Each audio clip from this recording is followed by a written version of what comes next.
Settled in on a chilly, clear Sunday afternoon at the Big A, South Ozone Park, Queens. It is New York City's racetrack, and we are off and running on the fastest 30 minutes in all of thoroughbred racing. It's the MIG, Richard Migliore and Jason Blewitt, joining you from our clubhouse studios at the Big A on the penultimate racing card before the 10-day holiday break. The only thing better than that penultimate card is the ultimate card, because then we got a nice little vacation, and we'll come back fresh. Yeah, the magic number 9 as it stands, 18 if you're just joining us, and obviously we're on the air. We have a lot to talk about concerning Sunday's action. We'll obviously have the special 9-race card tomorrow afternoon, Monday with a first race post at 12:20, and that will be all they wrote through Friday, December 26th. But getting down to business, and we have got a lot to cover on tonight's show, Mig. Let's get back to Saturday's action late in the afternoon down at Gulfstream Park. Liam's Map, very game and determined, taking his stakes debut in the Harlan's Holiday, a race that came up extraordinarily fast on Bayer with a fig of 111, and it sounds like the Don handicap may be in his cards. Yeah, actually was talking with Todd Pletcher. He was very proud of this horse's performance. He said he was very courageous, obviously, and he's cautiously optimistic that the Don will be his next engagement. I love this race on so many levels, not just because he came up fast, but because we know Liam's Map is talented. But now we also know he's tough. Well, Valid's the one, and he was a seasoned older horse who took that knockout punch, went after him hard right around the 3/8 pole, and was up on him in the blink of an eye. And it took, it seemed, Liam's Map a 16th of a mile to kind of get re-engaged, but he turned him back, fought on, and very game victory from a horse. As you talked last night, you know he's got the ability, he's got the heart to go along with it. Yeah, and I think what you said right there, when Valid got to him with so much momentum, a lesser horse may have caved in. And I like to use boxing analogies when it comes to horse racing. Well, we knew Liam's Map could throw a punch, but now we know he can take a punch as well. He was tough. Here's another gritty winner as we head out to the West Coast, the other side of the country, and look at the action late Saturday at Los Alamitos with Take Charge Brandy, who's been an iron horse throughout her 2-year-old filly campaign, earning another Grade 1 victory in the Starlet beneath Victor Espinoza. And for me, with this Grade 1 victory, she also earned an Eclipse Award as champion 2-year-old filly. As brilliant as Lady Eli was, this kind of cinched it for me. I think they found the key to this filly. She wants to be engaged, she wants to fight, and she sticks her head out, but she does not want to get hit with the whip. And we're going to talk about this. We're going to go back and look at it. Victor Espinoza actually reached and hit her one time. And when we go back and watch it, I want people to pay particular attention to her body language when she gets hit. She actually looks like she tightens up and she steps out into the whip. That's a sign a horse is resenting the whip. Horses don't always run away from the whip, Jason. Sometimes they'll run into it to show their resentment. And you saw that shift of her body weight there, her shoulders pointed out. Victor corrects her, and he never goes back to the whip. And when she sees feathered to the inside, she never is going to let her go And by. we were talking after they hit the wire watching this race a few moments ago. It looks, at this point, they can go around another 8 times, and she is just not going to let anybody else by it. I got to tell you, the fact that she's run about 8 times, 9 times during her 2-year-old season, and the fact she's gotten good this late in 2014, and she's now riding a 3-race win streak, it's hard not to be impressed, and it's hard not to be a fan of Take Charge Brandy. I agree with you, and I am a big fan. And I think generally what tends to happen is we get through the Breeders' Cup, and everybody, fans and gamblers and people that are voting on the Eclipse Awards, tend to feel like the year is over with the Breeders' Cup. Well, this is living proof that the year is far from over, and Wayne Lucas pursued the Eclipse Award by running her twice more, and I think she earned it. D. Wayne, with 24 prior champions, may have his 25th with Take Charge Brandy. Good stuff with that filly. As we come home to the Big A, and Saturday, a stirring card here at Aqueduct. Micromanage was pretty good in the Queens County, but earlier in the day, boy, oh boy, did we see a seasoned effort first time out from a $320,000 2-year-old purchase by Curlin. I thought this was so impressive on so many levels. He took kickback, the dirt thrown back from the horses in front of him, climbed a bit, settled, came out, swung wide, and inhaled this field and won with something left, and gives you the impression of a horse that wants to go further. And in fact, I did speak with Kieran McLaughlin, and he said they liked him, he had done everything right, but they think he's going to be better going further, too. 92 buyer for this horse owned by Stone Street Stables. Sit tight on this show. We've got another good-looking, homebred, actually, 2-year-old that wins for Kieran in Stone Street on today's card at Aqueduct. A filly, a 2-year-old filly, was tipped out all over the place. And I know you also talked to Kieran about some of his other potential stars, and he's got a lot of them. It's an embarrassment of riches going from 2 to 3. Who else did you discuss with Kieran? Well, we talked We talked about Frosted, we talked about Classy Class, we talked about Imperia, obviously Oceanite, and Jess's Dream. Some people forget he should be ready to run, and that's Rachel Alexandra's first full sometime in January at Gulfstream. So he's got a lot of good things going on, and he's going to try to keep them separated. All right, we're not separating anything. We are on the inner track exclusively from this point on the show, and we've got a lot coming your way, beginning with our co-featured third race, the Eastview for New York-bred 2-year-old fillies and Travis Stone. Inside was off sharp. 40N is there. My Supernova punches up between those two as they race for the clubhouse turn. 40N from the outside crosses over to the inside and takes the field into the clubhouse turn. My Supernova running in second by 2. Classic Aussie comes through toward the inside to be third. Hot City Girls back into fourth. Sweet Polly Purebred is fifth at about 6 or 7 off the lead. Building Permit is at the back about 7 or 8 lengths behind as they head for the backstretch run. 40N's in front trying to back down that pace. Holds on to a 2-length lead as they make the bend into the backstretch. My Supernova stalking the pace second and outside. Hot City Girl comes on to be third. Classic Aussie toward the inside, racing in fourth. Sweet Polly Purebred is fifth, but getting closer on the far outside. And Building Permit is about 5 or 6 paths off the rail with 4.5 furlongs to go. 24 flat was the first quarter. Here's the half-mile pull. 40N is still in front with My Supernova second and outside, just a length behind as they move on to the far turn together. Hot City Girl 3 wide running in third. Classic Aussie toward the inside in fourth. Sweet Polly Purebred. Building Permit is still last, but it's been angled back over toward the inside and now moves to the 2 path with 4 lengths to make up and 2.5 furlongs to go. And 40N to catch, who got a half in 49 seconds flat. And 40N has opened up just like that. 5 lengths, 6 lengths off the turn. 40N has left Hot City Girl behind in second. Building Permit toward the inside is third. My Supernova is fourth. Mid-stretch marker now, and 40N's got an 8-length lead. Hot City Girl, Building Permit, and everybody else in a very strong outfield. It is 40N, a front-running force, to win it by 7 lengths on the line. Hot City Girl holds second. Building Permit was third. My Supernova fourth. Third lifetime win from 4 career starts for 40N, who adds speed and crushed the field. Well, speed's always a good thing, especially when you're lone speed, you get loose on the lead. I didn't anticipate her getting this comfortable on the lead. Basically, the race was over into the first turn. Jose Ortiz riding this filly by Freud, who again has 3 wins from 4 career starts. The victory in today's Eastview pushes her earnings well beyond $100,000. And Eddie Keneally, who's got that big string down at Gulfstream Park, well, he was in Queens for the reason, not the season, and he caught up with the MIG after taking the Eastview. Eddie, this filly looks like she's very versatile, and you started her on the turf and she was effective, and she's certainly been good her last 2 starts on the dirt. I think she is versatile. Originally, we had scheduled to run her on the dirt closing weekend at Saratoga, and she was excluded from the race. The next maiden race that came up was at Belmont, and it so happened to be on the turf. So we went ahead and ran her, and she ran huge first out on the turf, got it done. But she's as good or better on dirt, and she showed that today. Had she shown that in her training before she ran? Were you pretty high on her? We liked her all along, yeah. She acted like a good filly way before her first out. We liked her from the beginning. She's got a lot of class. She's a quality filly. If she comes out of the race in good order, she was pretty impressive today. Do you think you'd try open company at some stage? Don't have to just yet. She's a filly that might get a little break now and come back in the spring. There's a lot of good races later on in next year. So now might be a good time to give her a break.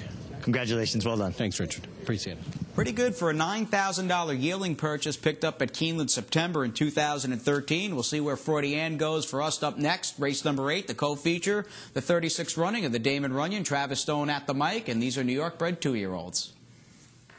Who hits the ground running and is right out after that lead. Possilicious comes away second on the far outside. Good Luck Gus with good speed too. And also up there is Fleeting as the field races into the clubhouse turn. Regal Minister tries to cut the corner and is the leader. Possilicious seconded outside. Fleeting comes on to be third. St. Joseph hard to handle. Fourth and toward the inside. Good Luck Gus is away fifth and on the outside. 2 lengths back to Throne of My Own, who settles into sixth. JC's Not Brown is on hold from seventh.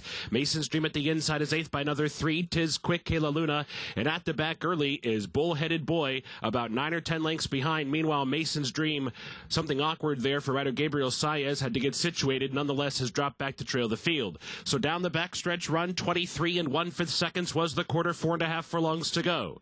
Regal Minister is the leader. Posse-licious pressing this pace right along, second and outside. Those two out of the far turn together inside of a half mile to go. Good Luck Gus is honing in 3 wide on the far outside, and third fleeting is fourth. St. Joseph is tucked away fifth and saving ground now, fourth and starting to get going.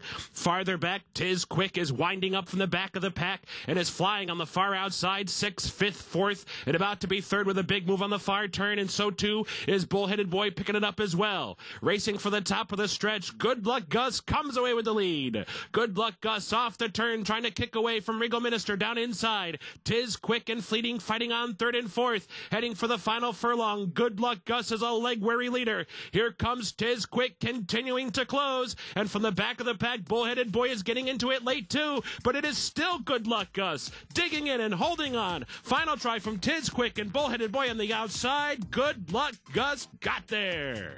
2-length winner on the line. Bullheaded Boy photos with Tiz Quick for second and third. Big fist pump from jockey Ruben Silvera, who did a good job, wide trip or not, post 11. Not an easy place to start in a 2-turn route on the inner. No, and he did the best he could with the post position. You could see he had a plan. He was trying to fit in. He was trying to get a spot where he wasn't too wide the whole turn. And then when you watch Good Luck Gus through the stretch, his ears are forward. He kind of switched off like he wasn't doing any running because he didn't have any company. And anytime something got close to him, he kind of went on. I think this horse has got more talent than we even know yet, and he's still a bit green. New York bred a 2-year-old by Looking at Lucky, who's owned by Michael Dubb, trained by Rudy Rodriguez. Ruben Silvera was aboard, and the MIG was with Michael Dubb after taking today's co-featured 8th. Congratulations, Michael. Good Luck Gus. From the outside post, I thought that post might do him in. Well, my inclination was to scratch and wait for the withers. I have a lot of confidence in this horse. I think he's good enough for open company. To win from out there, you got to be several lengths the best. So that's why the trainer's smarter than the owner, because I would have scratched. Well, it looked like even when he hit the front, he got to kind of looking around idling, and then when he got a challenge, he took off again. Well, you know, this horse is just getting better and better, and I think this is a little bit of a learning curve with him. You know, we ran into that a little in his first few starts. The blinkers seemed to make a difference, and this is really his first time around 2 turns stretching out. I believed all along that he'd be a 2-turn horse, and I think it's just going to come with experience. And Rudy gets on him. Rudy will school him a little bit. He'll play around. He'll have him work with another horse. The horse stay next to him. I know what Rudy likes to do. Michael, you've had a tremendous year and leading owner in Saratoga, leading owner at Belmont. Is this the best year you've had so far? Oh, far and away, yeah. I mean, it scares me because I know it's unlikely to have another year like this, and you just pinch yourself and enjoy the ride. I disagree with you. You've come a long way in a short period of time. Congratulations. Well, you're very kind, Richie, and I appreciate everything.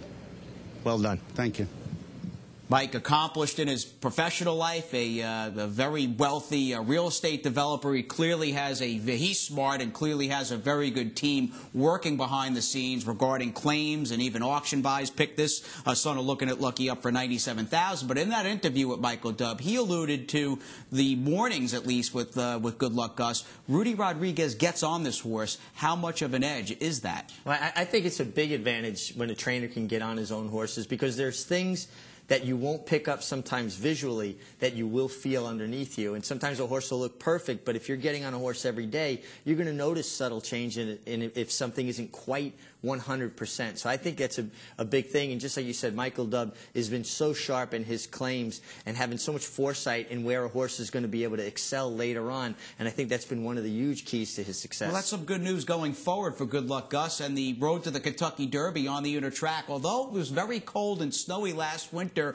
we saw 2 super talented New York breds in Samrat and Uncle Si running the Jerome, running the Withers, and those races should come up pretty good again. And even Kieran McLaughlin had noted he may ship back Ocean Knight, right? Well, he may ship back Ocean Knight or somebody else. He said it would make sense. Ocean Knight's already had success on the inner track, so you would think if he's going to send one back, it would be him. But I'm sure he's keeping all his options open. As are we, as we take a little rest on this Sunday edition of Aqueduct Insider. We've got a lot more content coming your way on the show tonight here on MSG Plus, and the sightlines, they are terrific. Stay tuned.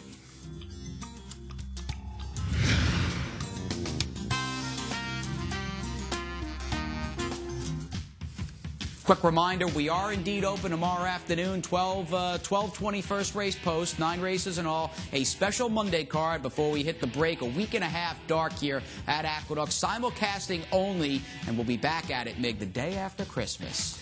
Yeah, and we always get nice Christmas presents, but this year we get another present the day after Christmas. And it's the gift that we'll keep on giving throughout 2015. That is a calendar no racing fan will want to be without. A $3 price tag here the day after Christmas, Friday, December 26th. We hope to see everybody out with us on track. We'll be chomping at the bit to get back. It's Richie, it's Jason. Glad you're still with us as we get on to race number 4, Stone Street. Kieran, Erod Ortiz Jr., all eyes on them in the opening leg of Sunday's Pick 6 carryover.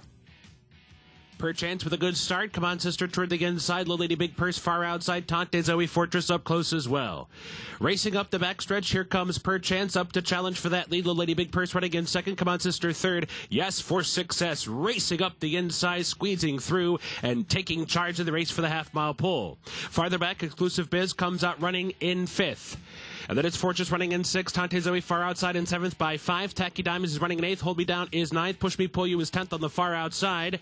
Not Tonight Berta toward the rail was shuffled back just a bit. Long way back to Anessa's Dream as they round the far turn. Yes, for success, the leader to the quarter pole, but Perchance is right there to the outside and is getting closer.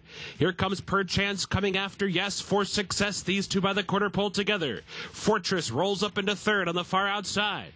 They're off the turn into the stretch, and Perchance has now put the nose in front, and Perchance running a bit greenly, nonetheless has taken over. Down inside, Yes, for success, gives it up late. Little Lady Big Purse, Fortress, and everybody else. 16th out, and Perchance with a 3-length lead, and Perchance is galloping home. Much the best here in a very promising debut. Perchance with speed to spare. Fortress was second. Little Lady Big Purse, farther back, either Come On Sister or Not Tonight Berta. She made it look easy, Perchance. Very professional first time out in just a paid public workout. Yeah, essentially that's what it was. It wasn't a fast final time, but I think there was a lot to like visually. And I love her stride. I love when you see horses that they look like they're running slightly downhill. That head carriage seems to lend itself to a very long stride. I thought she was very professional. And she gave me the impression of a filly that's going to want to go further as well. I thought this was good. I think a horse to keep an eye out of here, too, is the one horse, Yes, for Success. Broke pretty slowly from the rail, really got gunned up and got tired late. I think with a better break and the race under her belt, she'll be tough next time. And she is trained by John Kimmel. She was, at least for a good portion of the betting, the second choice. I know the word was out on Yes for Success. One to keep an eye on for sure. We'll be doing that with Perchance, who's got the big pedigree, a half to a treatise, and Dreaming of Julie, as we send it back to Travis Stone for the rapid-fire calls and stretch runs of races 1, 2, 5, 6, 7, and 9. In front off the turn. Mr. Amos on the outside moves up into second now, and Opoji Bonesy with a threat from Mr. Amos on the outside. Gypsum Johnny's in behind in 3rd. Leverages 4th on the outside. 8th pull now. Opoji Bonesy on the outside. Mr. Amos. These two locked in battle. 16th out. Opoji Bonesy inside. Mr. Amos has put a nose in front, and Mr. Amos got it on the money. Mr. Amos is the winner. Opoji Bonesy second. Gypsum Johnny third. For second, Gabby's Brown toward the inside is third. 5 lengths back to Black Coronas in 4th. Down to the final furlong, and Kibble is driving on a 3-length lead. Fiery Cat's been trying to get by, but is gaining no ground as Kibble is finishing well. Kibble with a 4-length lead and 50 yards to go. Erod Ortiz Jr. and Kibble by 3 lengths on the line. Fiery Cat second. Black Coronas third.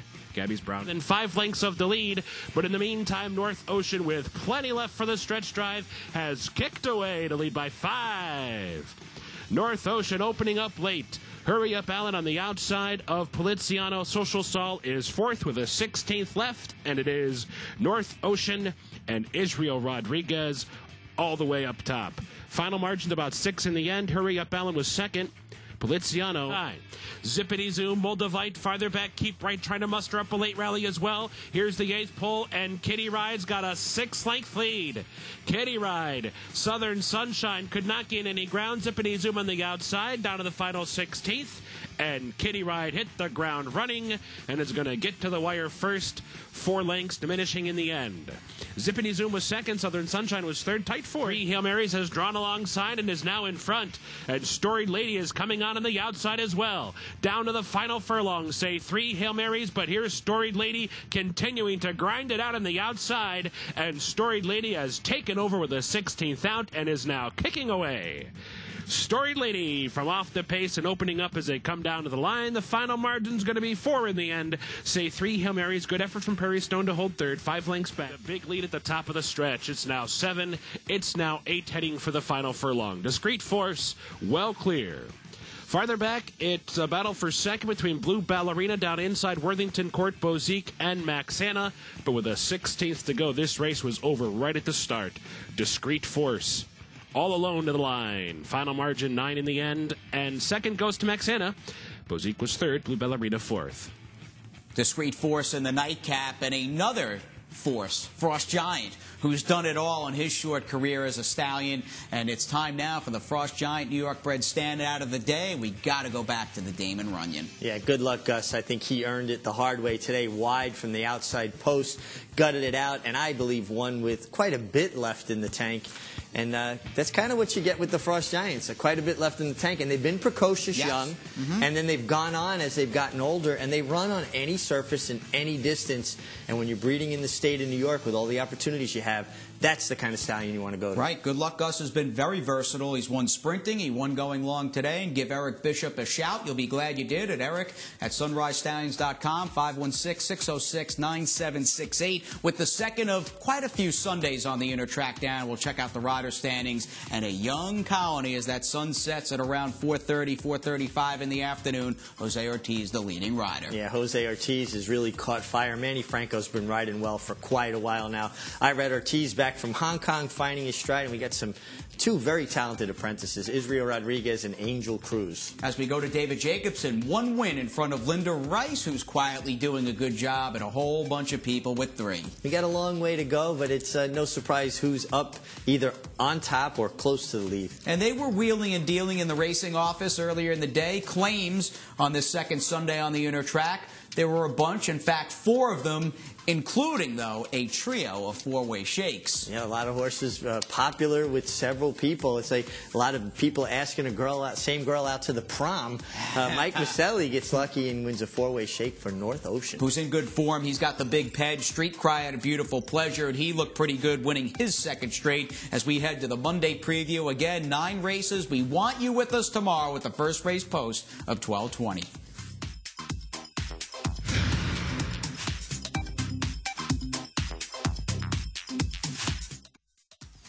That Manhattan skyline, the Empire State Building, not too far in the distance here at the Big A. It is the Mecca, 210 acres in South Ozone Park, Queens. Home to 600-plus horses, and it's home to Aqueduct Insider. It's Jason, it's the Mig. Glad you're with us. We're in the home stretch here, just about passing the 8th pole. We've got the Monday preview, my friend. Again, I hate to harp on it. We are running tomorrow, 9 races. First post, 12:20. You know that. Let's get to race number 6 and a rematch off a race here in late November. Yeah, and this was on the main track in Court Dancer finishes third here under Joel Rosario. Sharifa, who rallied up and took the lead, winds up second with Cornelio Velasquez.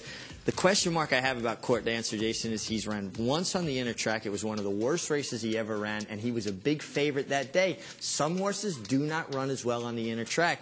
I think off of that, you have to like Sharifa a little better out of the 2. I think Court Dancer's gone the wrong way off a promising 2-year-old campaign. The layoff is the big question with Jasmine Gem, who with the tarps up was beaten as an odds-on favorite here in her last start in March. Yeah, and then it's been off quite a ways since then, Jasmine Gem. I think she's got to be ready. I love her work tab. I like to see consistency in a work tab. I think you're getting to see that. I don't put as much credence in time as I do consistency in a work tab, and I think this horse is talented, and you know Linda Rice is running well. This filly's won on the inner track. I like her. And she'll have Manny Franco aboard, filly by Mineshaft off that lengthy layoff. Let's move on to race number 8, the Monday feature, the last featured 8th race before the holiday break. A 2 other than $62,000 optional claimer, Monster Mash, and Big Guy Ian from a race at Belmont on October 24th. Yeah, and we bookend the field now with them, Big Guy Gallienne from the far outside, which is not a good thing on the inner track, although he's got enough speed probably to overcome it.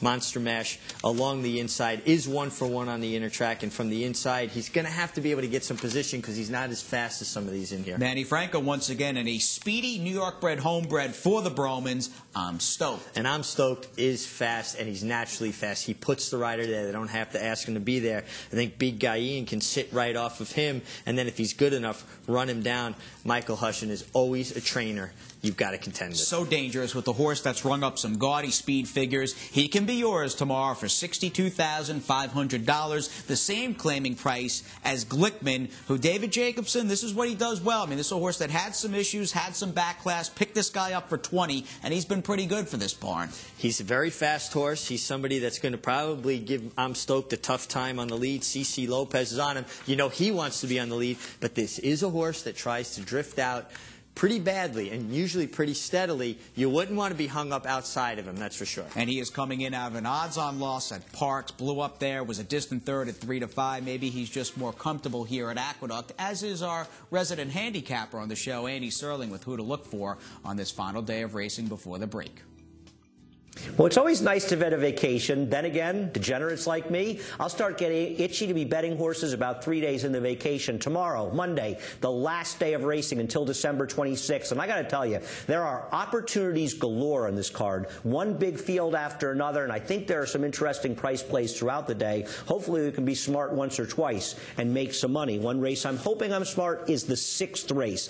I like the 9-horse, Rockin' Cozy. Now, I know you're laughing because I've had a love affair for Rockin' Cozy for quite some time. But I think she's improved. She was claimed by David Jacobson 2 races back. He tried to go a mile with her last time. She is not a miler. She's shown time and time again she has a quick burst that is much more effective going a sprint distance. Well, she gets a situation where she should be able to use that burst to her advantage. And more importantly, I don't think Rockin' Cozy is going to be a particularly short price. I don't see a lot of people picking her, and I think you'll get fair odds on Rockin' Cozy in the 6th race on what is a terrific closing day card here at the Big A. Thank you very much, Andy. We'll look for Rockin' Cozy. You are our resident rock star, and I'm sure she'll run well. The perennial gray who always seems to show up with a good effort. You like older mares who are just consistent throughout their career? I like any horse that's consistent through their career. To me, that's the heart and soul of the game. The horse that shows up with their lunch pail and goes to work. All right, we'll do that tomorrow. 6 p.m. is post time for the Monday edition of Aqueduct Insider right here on MSG+. The buzzer has sounded, my friend, for the MIG. Myself, thank you for tuning in. Good luck, Gus. Terrific today. And we'll see you tomorrow for the Monday card at Aqueduct Racetrack.